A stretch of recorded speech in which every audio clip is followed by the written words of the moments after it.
Hello friends, this Vandana Ramani. How are you all. आज की video में हम बात करेंगे कि हमें किस रोग में कौन सा आसन नहीं करना चाहिए।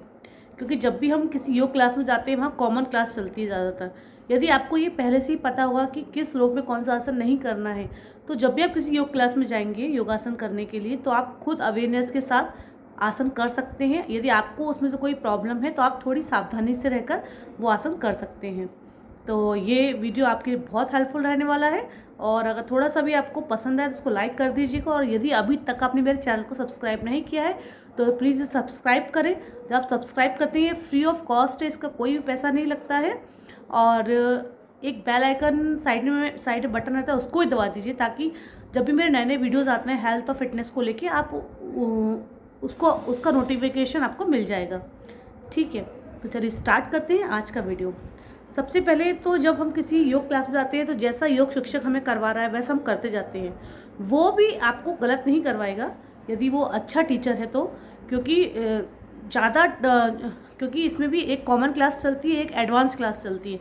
एडवांस क्लास में वही लोग रहते हैं जो पूरी तरह से फिट हैं, ठीक है ना।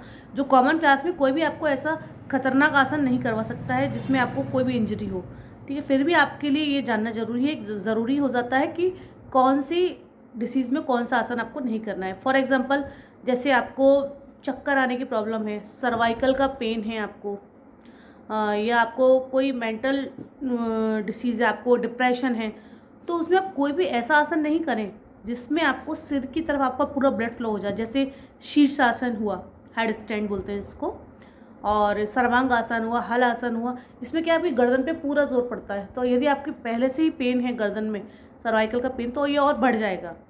इसे आप करें लेकिन बिल्कुल सावधानी से करें, ज़्यादा स्ट्रेस लेके एकदम धीरे, ये नहीं कि फटाफट से एकदम झटके से अपनी पूरी बॉडी आपने ऊपर कर ली और झटके से नीचे आया, तो उसमें आपको डेफिनेटली वैसे ही आपकी परेशानी है और इंजरी बढ़ जाएगी।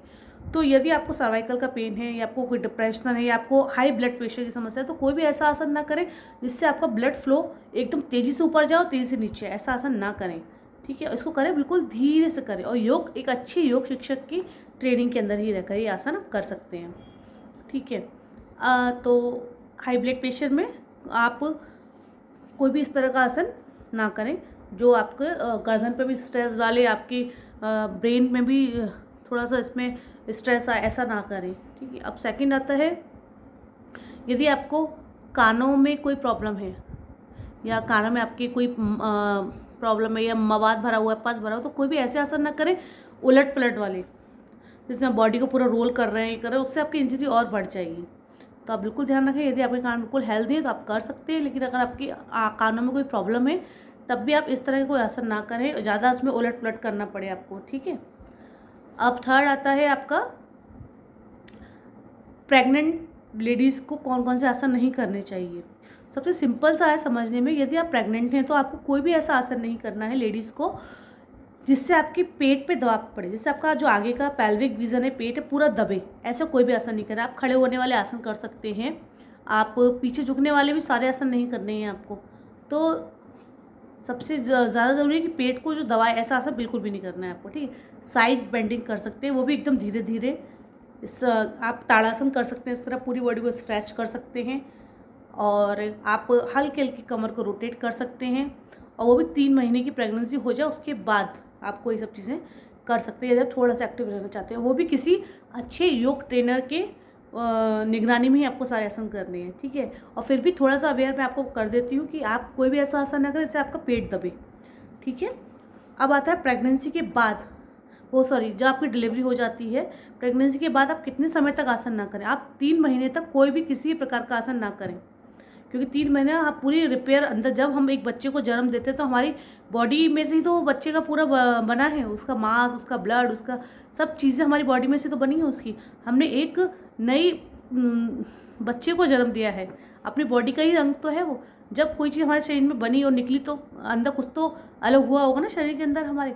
तो पूरा रिपेयर होने के लिए उसको 3 मंथ्स का टाइम दें, आप अच्छे से अपने आपको फिट करें।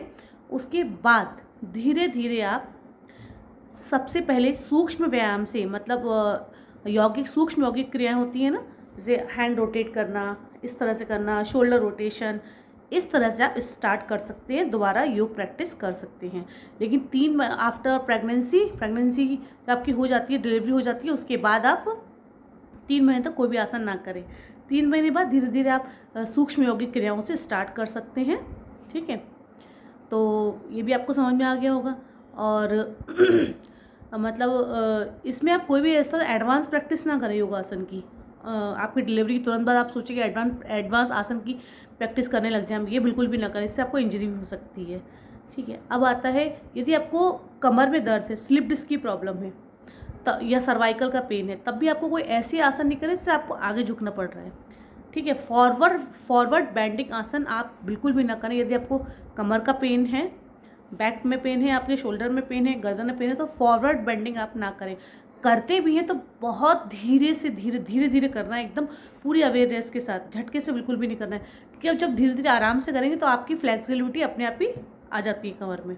ठीक है, तो धीरे धीरे करें, आराम से करें, अवेयरनेस के साथ करें। और सबसे लास्ट और इम्पॉर्टेंट चीज़ ये है कि कोई भी आसन आप करें, आपके शरीर में यदि कोई प्रॉब्लम है भी तो आप उसको धीरे धीरे स्टार्ट करिए आसन को। जब आपका शरीर उसका हैबिचुअल हो जाएगा तो वो प्रॉब्लम धीरे धीरे उस जगह से हटने लगती है और आपका पूरी बॉडी फिट होने लगती है। क्योंकि जो योग है वो हमारे पूरे सिस्टम पे वर्क करता है, तो आपके पूरे सिस्टम को हेल्दी बनाता है योग।